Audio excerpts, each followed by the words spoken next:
factoring is a super important skill that you're going to have mastered in order to get through your algebra classes. What we're going to talk about in this video is just taking a binomial, so that's something with two terms, and then just factoring out a common factor from both of those terms. So let me take us through this one. When you are factoring out a GCF, or a greatest common factor, first thing you're going to do is you're going to focus on your coefficients. And you're going to decide what number do they have in common that I can factor out. And we're looking for the largest of those possible numbers. So I'm going to look at my 12 and I'll factor this down into 2 times 2 times 3. Then my 20 is going to be 2 times 2 times 5. So I'm looking for the largest number that these two things have in common. So all I'm going to do is identify all of their common factors and then multiply them together to get the one number that is the largest common factor. So I see a 2 that they have in common, and then I see a second 2 that they have in common. So then my GCF between these two terms is going to have 2 2's because that's what they share. Now I repeat this for all of the different factors of each term. So looking at my x's, I see that this first term has 3 x's and the second term only has 2 x's. So I can't take 3 x's out of both of them because the second one only has 2. There's not enough.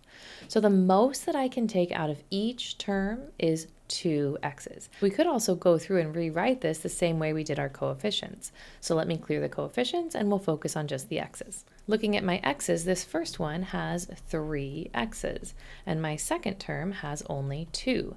Now if I go focus on what they have in common, I'll just circle one at a time. Here's my first x, so they have 1 x in common, and here's the second x. There's 2 x's in common. And notice I can't circle a third x because my second term here doesn't have a third x for me to circle. So in common, there are only 2 x's. So I'm going to also take x squared. And then for the y's, I'll repeat this process one more time. If you want, you can just look at the y's and say there's 1 in the first term and there's 5 in the second term. So I can only take 1 because that's all that first term even has. I can't take more than it has. Or if you're more visual and you want me to write it out, you can say this first one has 1 and the second one has 5. Then we just go through and we circle everything that they have in common. 1 y, and now there's no more y's in that first term, so I can only take one of the y's with me. So then my GCF is going to be 4x squared y. Now we're going to take this GCF and factor it out. In order to pull out this GCF, what I'm going to do is to divide it out to the front and then multiply it by whatever is left. So I need to divide each of these terms by that 4x squared y. I'm going to look at my coefficients, 12 and 4. When I divide 12 and 4, I get 3. So those reduce down to 3.